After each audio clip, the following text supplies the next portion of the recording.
Estamos aqui realizando o primeiro congresso do Departamento Rural da Central Única dos Trabalhadores.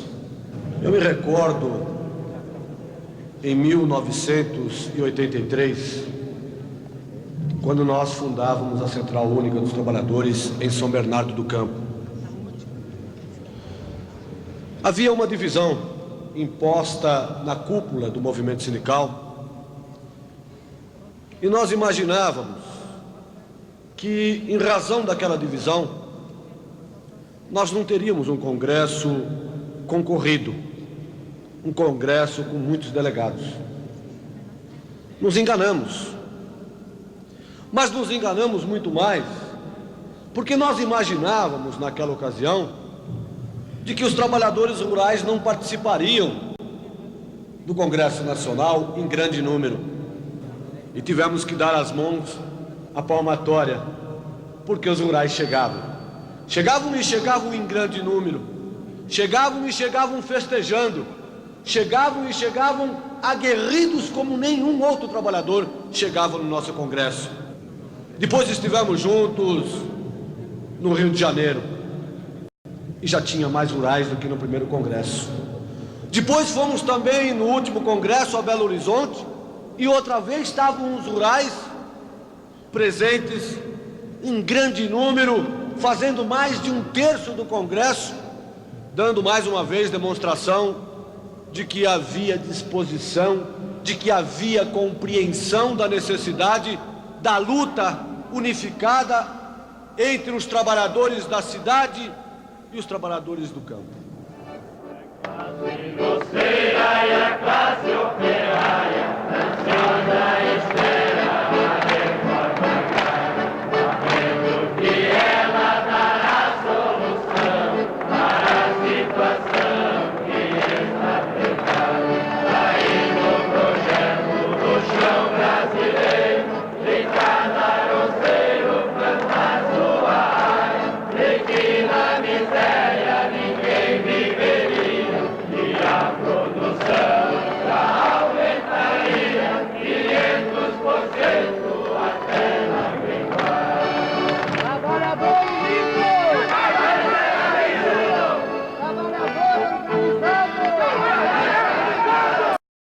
Oi,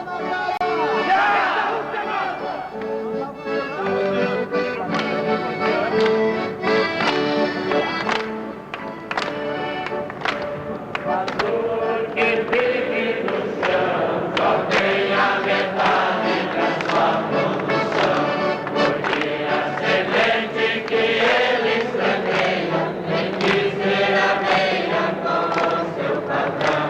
O nosso roceiro vive num dilema e o seu problema não tem solução, porque o privado vive igualado. Achando correto, se for assinado, declara perigo a Constituição.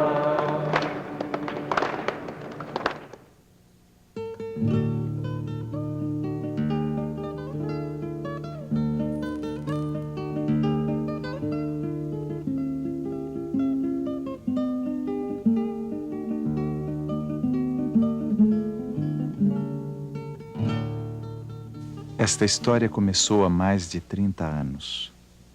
Na década de 50, trabalhadores organizados em associações e sindicatos já lutavam pelos seus direitos e pela reforma agrária.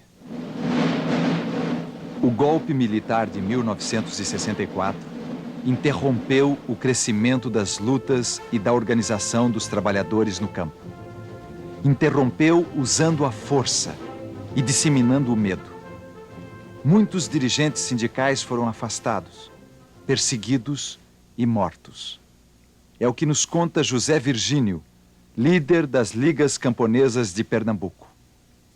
Eu produzi aqui nesse sítio, onde estou, meio caminhão de mercadoria por semana. O exército pegou, tirou eu aqui, meteu na cadeia, cegou-me um olho, deu uma pancada, eu perdi o ouvido, outra pancada, eu perdi o coração, Passei 6 anos na grade da cadeia. O que foi que eu construí na grade da cadeia para a nação? Tomaram um relógio, um cinturão, 50 conto em dinheiro, um jipe, o exército tomou. O cangaço está lá detrás da prefeitura de Vitória, lá na delegacia, um jipe meu, não me entregou mais. Isso é tipo de revolução, pegado de um homem lascado que nem eu, fiquei meus filhos todos morrendo de fome aí, e o exército tomou um carrinho que eu tinha, tomou os documentos, tomou tudo, abaixo ficou com ele. Que vantagem foi o exército fazer uma desgraça dessa comigo? Quem tirou vantagem do regime militar que se instaurou no Brasil? Pergunta José Virgínio. Através de incentivos financeiros e fiscais, de política agrícola subsidiada e seletiva, de programas especiais para ocupação de fronteira, a ditadura militar transformou a agropecuária num bom negócio para banqueiros, industriais, grandes comerciantes e latifundiários.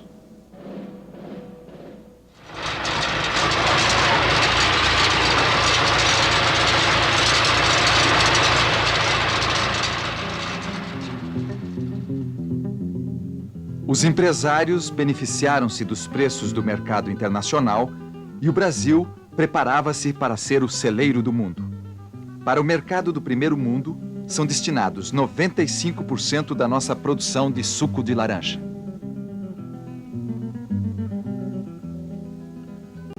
A exportação tornou-se uma galinha dos ovos de ouro.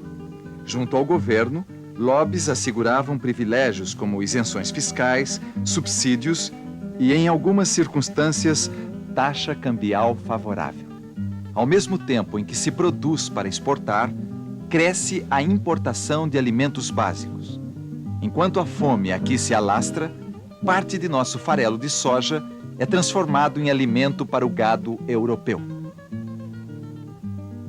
Significativo volume de recursos foram destinados à especialização da produção para o mercado interno. Porém, esses produtos só chegam às mesas de uma restrita faixa de consumidores. A modernização não levou em conta as necessidades básicas dos trabalhadores. O leite produzido é destinado à fabricação de cremes e iogurtes, cujo preço é inacessível à maioria da população. Os estímulos do governo propiciaram a incorporação de novas tecnologias em um setor da agricultura.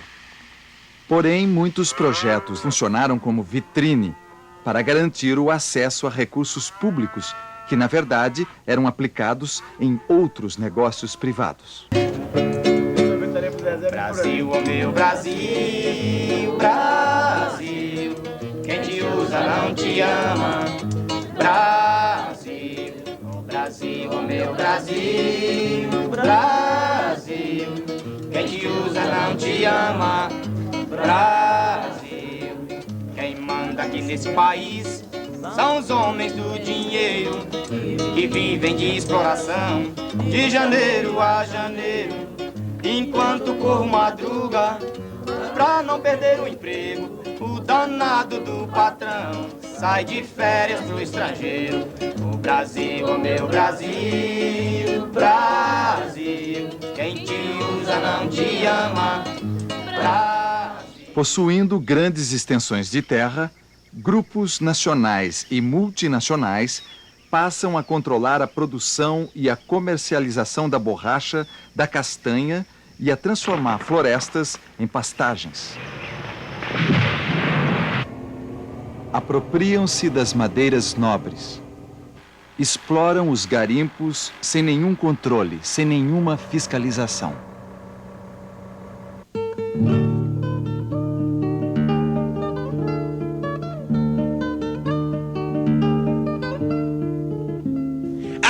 Está aí, milhões de hectares de terras improdutivas, milhões de hectares de terras à espera da especulação, enquanto o trabalhador rural vira retirante de cidade para cidade, de estado para estado, até cair numa favela, num grande centro urbano.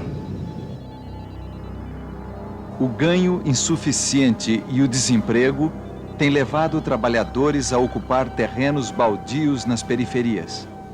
durante as ocupações, também sofrem as consequências da intransigência e violência dos proprietários e das autoridades.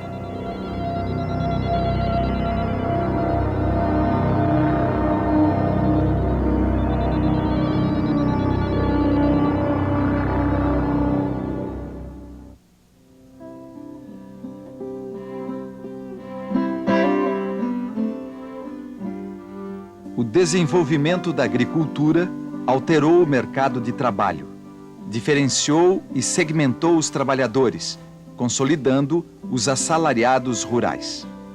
Os assalariados permanentes são geralmente mais especializados.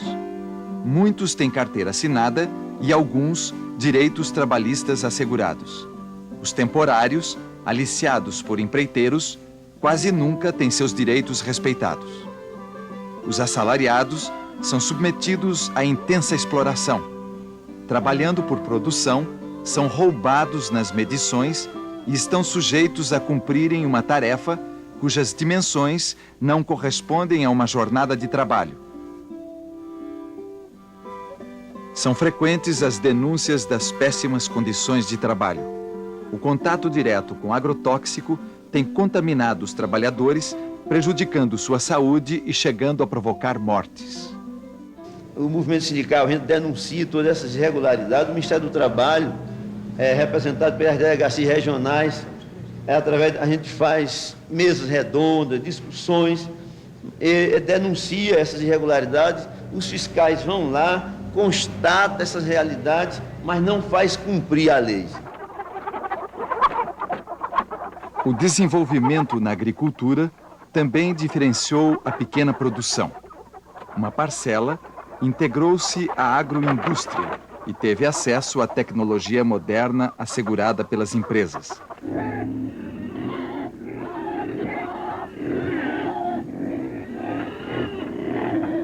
Perdendo o controle sobre o processo produtivo, os integrados ficam submetidos a rígidos contratos, onde as empresas determinam as formas de produzir, os preços e as condições de pagamento.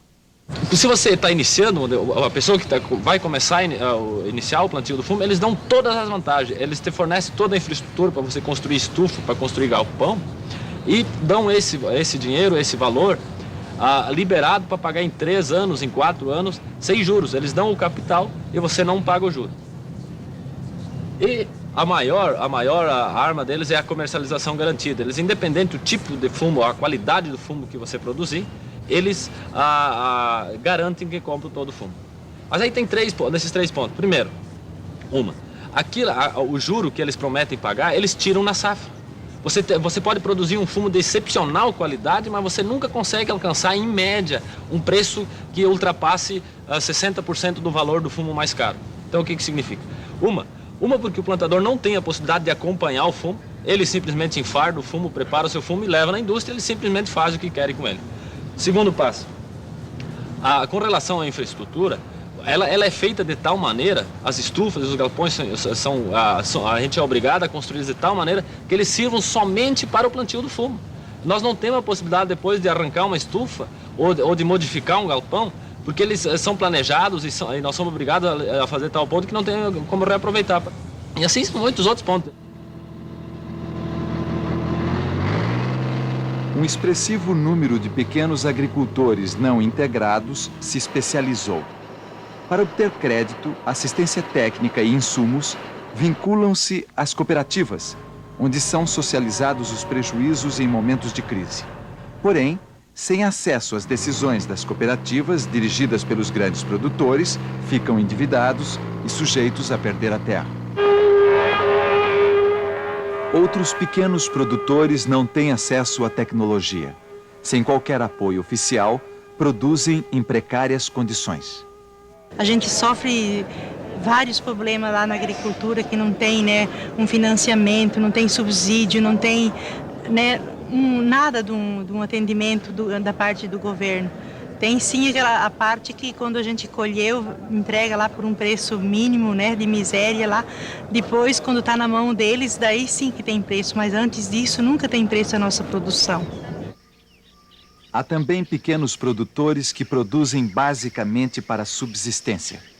Parceiros e arrendatários estão sujeitos às condições impostas pelos proprietários das terras, enquanto que pequenos proprietários e poceiros dependem dos recursos dos grandes comerciantes locais. A escassez de terra, as dificuldades encontradas para a produção, a exploração pelos comerciantes locais, o descaso dos governos, são fatores responsáveis por seu empobrecimento.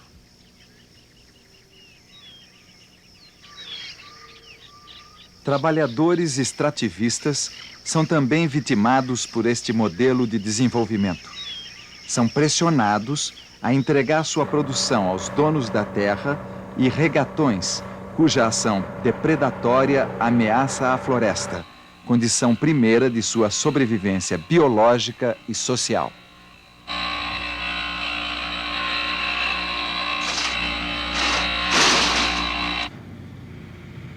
As terras dos índios também estão ameaçadas pelos madeireiros e mineradores. Culturas inteiras têm sido dizimadas. Os povos indígenas constroem sua identidade, fortalecem a organização e a luta pela demarcação de suas terras.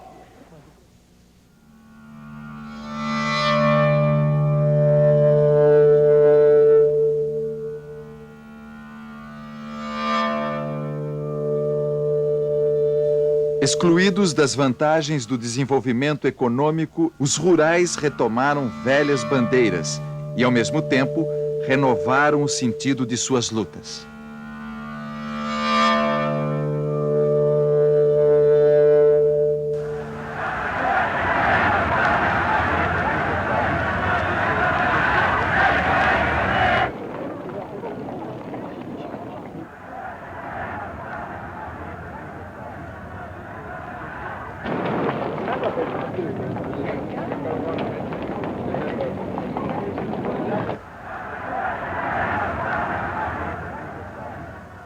Nos anos 80, foram organizadas grandes mobilizações.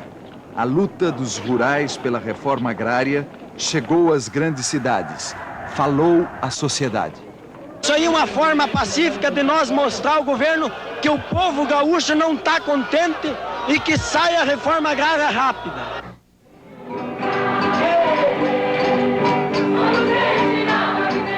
Na união entre a política e a religião, surgiram as romarias pela terra. É como que uma ferramenta a mais nessa luta legítima do povo em busca da terra, cujas fronteiras lhe foram fechadas pelo sistema, pela organização até oficial.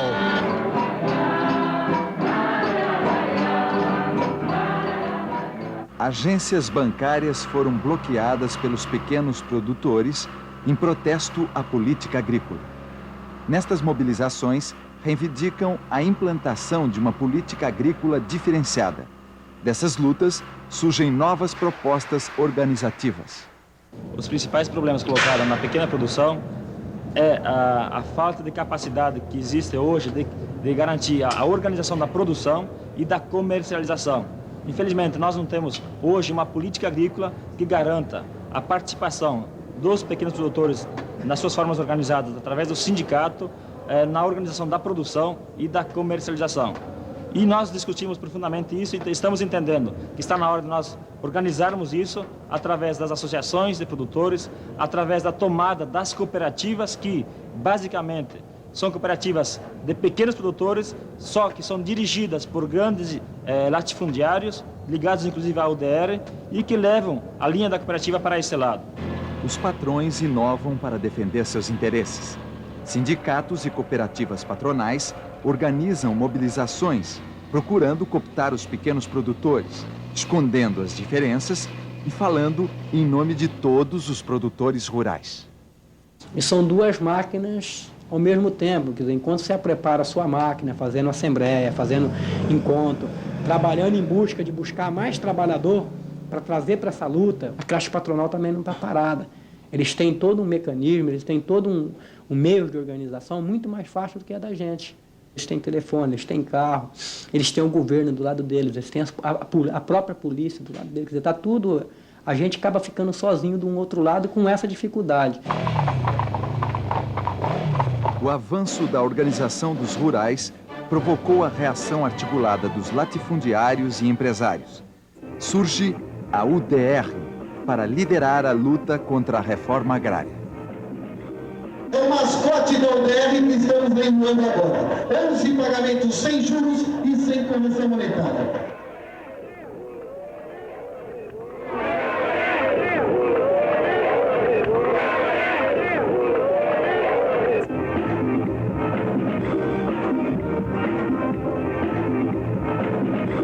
Nós somos contra a reforma agrária, porque nós somos contra essa invasão de terras e assentamentos.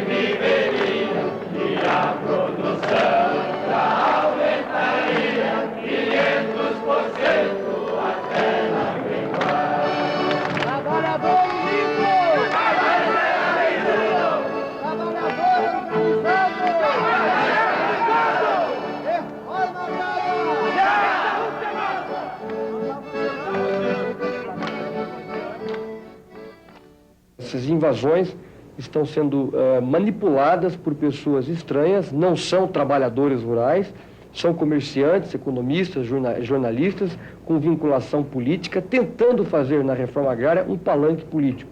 A luta pela terra não se dá apenas através das ocupações e acampamentos. As contradições do modelo afloram na resistência dos povos indígenas, dos poceiros, dos parceiros e pequenos arrendatários.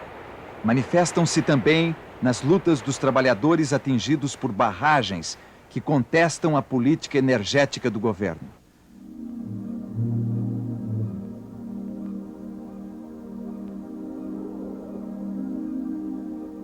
A luta pela terra exigiu dos rurais novas formas de organização. Articulados com a CUT, surgiram os movimentos autônomos, como o Movimento dos Sem Terra, dos Atingidos e o Conselho Nacional dos Seringueiros. Este, fruto dos empates, símbolo da reação contra o desmatamento indiscriminado da floresta. Mas naquele dia o senhor disse que ia parar enquanto o homem não chegasse, o senhor parava com o desmatamento, e foi só nós dar as costas, o senhor invadiu lá, que tem desmatamento lá para nós, todos nós vimos. Mas não tem só eu para derrubar mais. Não vai derrubar mais um hectare de nada aqui mais, tá? Aqui dentro. E você tira um licença para derrubar 40 hectares, você derruba 100.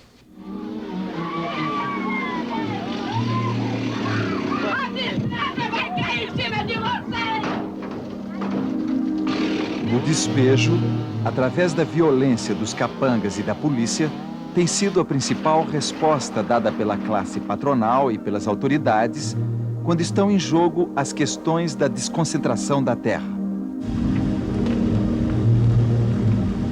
A essas pessoas eu posso dizer que não terá nenhum tipo de atendimento no Ministério da Agricultura. A essas pessoas o que nós temos que dar a ela é a polícia.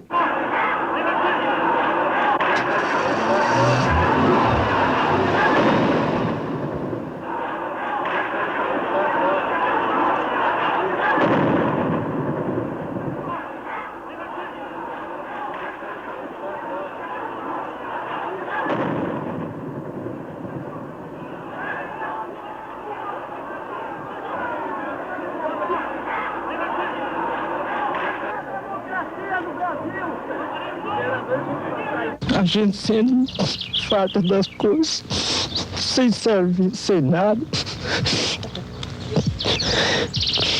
Tem hora que a gente tem vontade de trabalhar, mas arruma um servicinho, 2, 3 dias, depois não acha mais, porque arranca mandioca.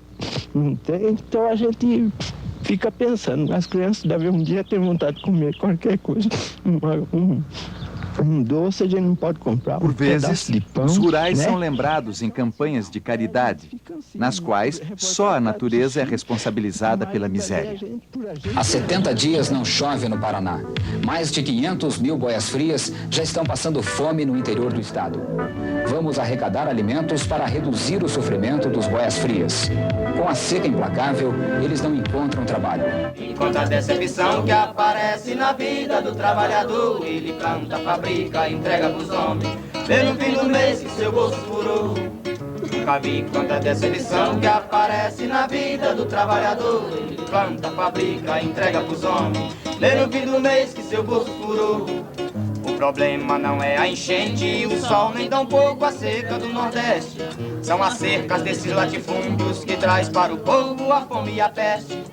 Nunca vi quanta decepção que aparece na vida do trabalhador. Ele planta, fabrica, entrega pros homens, vê no fim do mês que seu bolso furou. A seca, ela vem beneficiando os grandes latifundiários, quando as obras feitas pelos os programas das frentes de emergência, implantadas pelo governo, essas obras vêm sendo, na maioria, feitas nas grandes propriedades, beneficiando os latifundiários, como também o clientelismo político, porque os grandes proprietários políticos se beneficiam na questão do voto, no momento em que seleciona e cadastra os trabalhadores que vão se integrar nas frentes de trabalho. Os empresários que atuam na área rural não são um pouco diferentes dos empresários que atuam na área urbana. Mas na área rural, nós sabemos que nem um pouco das leis trabalhistas são respeitadas. Quando conseguimos fazer uma greve e conseguimos fazer um contrato coletivo, este contrato coletivo desgraçadamente não é respeitado e nós temos que fazer outra greve para o cumprimento daquele acordo e temos que partir para outras mobilizações. É esta mentalidade que impera nos empresários ditos modernos da área rural. As campanhas salariais têm marcado a história recente da luta dos trabalhadores rurais. As greves, os paradeiros e as denúncias de irregularidades trabalhistas têm resultado em conquistas. Os patrões, para evitá-las, contratam milícias privadas. O governo coloca tropas de choque para garantir os privilégios dos empresários.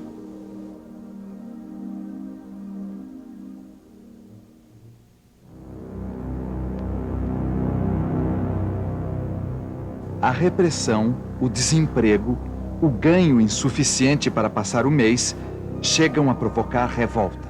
Lá na seca! Faz favor, aqui é polícia, mas eu tô mandando, nós vamos limpar a rua. Nós estamos trabalhando é para nossa comida, não é para... Nós estamos com a nossa arma, nós não estamos armados, não. Olha, a cidade é nossa, a cidade é nossa. Tem mais gente que é dono da cidade.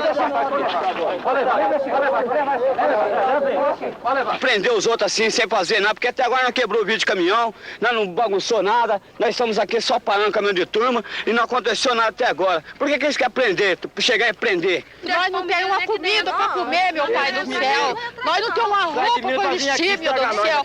Essas polícias são tudo filho de Deus, não tem dó de um pobre trazer cachorro para sortar no mendigo aqui dentro de Serrana. Era melhor que sortasse uma bomba, acabasse com tudo, porque ninguém é filho de Deus, meu Deus do céu.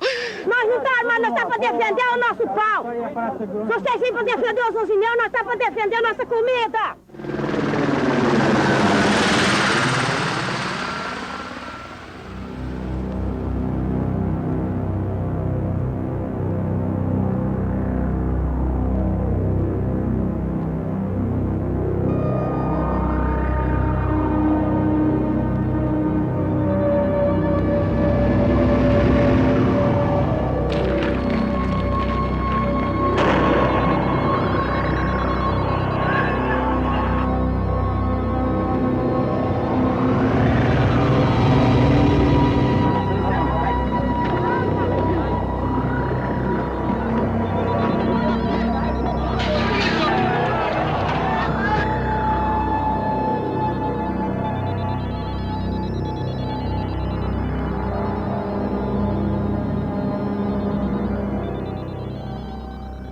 A questão dos assalariados, assumimos como prioridade imediata uma ampla campanha pelo cumprimento dos acordos e convenções coletivas de trabalho e na perspectiva de deflagração de greve pelo cumprimento e não ficar apenas no aspecto jurídico de recorrer à justiça do trabalho, mas também ir para a pressão e para o confronto através da luta organizada como classe. Nós não estamos armados, nós estamos para defender o nosso pau.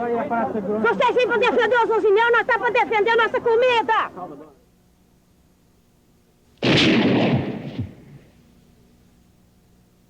O jeito que está indo vai continuar sempre. Toda pessoa chega aqui e mata um, quer dizer, a polícia deixa pra lá, é só a família que sofre. Então eu tô vendo o meu sofrimento de toda a minha família e sei que todas as outras pessoas que aconteceram isso também sofrem por isso.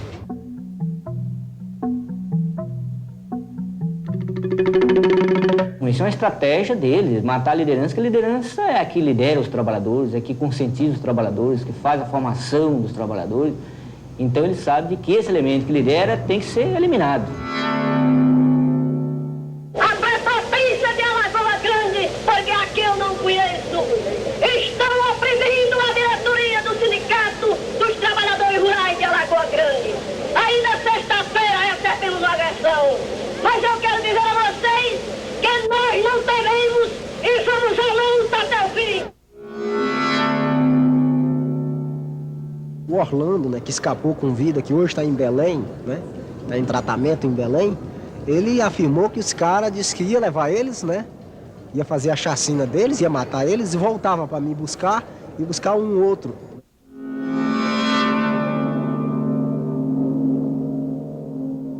Não resta a menor dúvida que nessa luta aí, a gente está convencido de que mais hoje ou mais amanhã, algum companheiro vai perder a vida, alguém vai derramar sangue, porque nós estamos lutando contra um poderio econômico, o poder do latifúndio, num país do latifúndio, porque em vista a gente estar diante de um poderio desse, nós estamos até fortes, estamos avançando muito. Enquanto o latifúndio quer guerra! Enquanto o latifúndio quer guerra!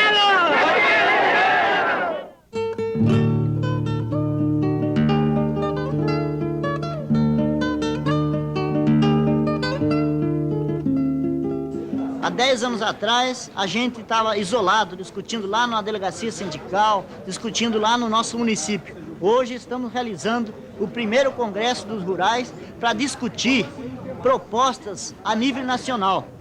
E eu considero que esse congresso vai tirar, por exemplo, o nosso análise de conjuntura no congresso tem mostrado com muita clareza que há 2 projetos políticos para a agricultura brasileira, que há um projeto oficial que a gente tem observado que tem como objetivo o empobrecimento da maioria dos camponeses e a concentração de renda, a concentração da terra, a concentração da comercialização da produção em mão de poucos. Esse é um projeto que está aí no dia a dia.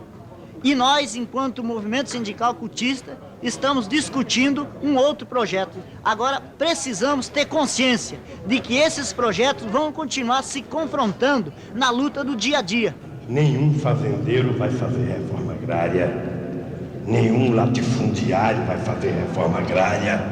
Nenhum grande usineiro vai fazer reforma agrária.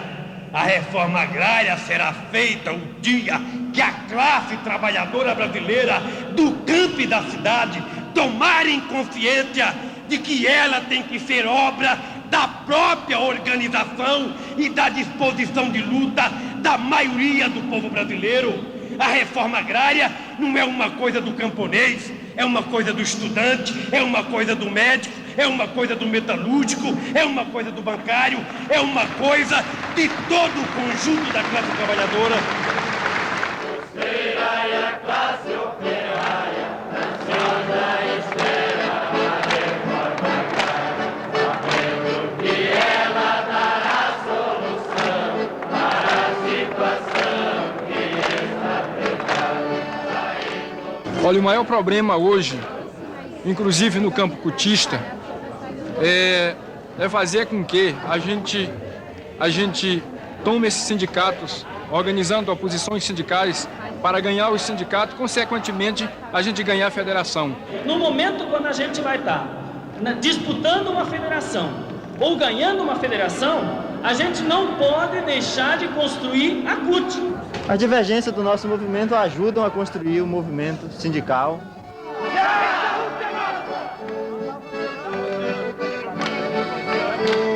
Sem transformar a questão finança do movimento sindical no campo numa questão política e que essa discussão seja travada a nível de direção e a nível de base, a gente entende que sem isso não vai ser possível, né? A gente realmente ter uma organização sindical no campo que venha atender todas as exigências da categoria dos trabalhadores rurais.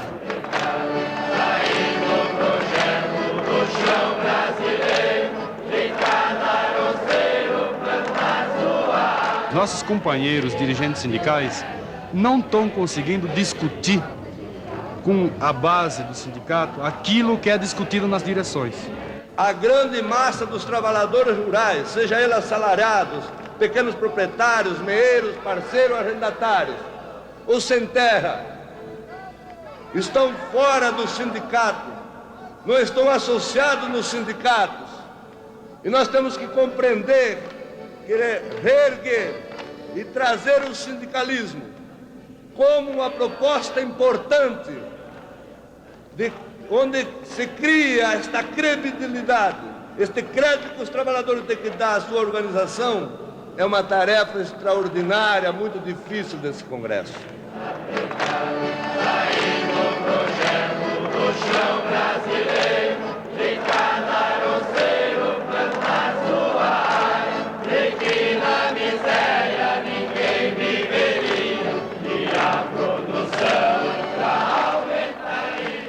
E nós, por exemplo, que trabalhamos na roça, eu acho que é importante a gente pega, planta uma semente e a gente nem sabe se vai nascer essa semente, mas a gente tem a esperança que ela vai nascer e ela vai, claro que ela vai passar por um monte de dificuldade, mas ela vai produzir frutos.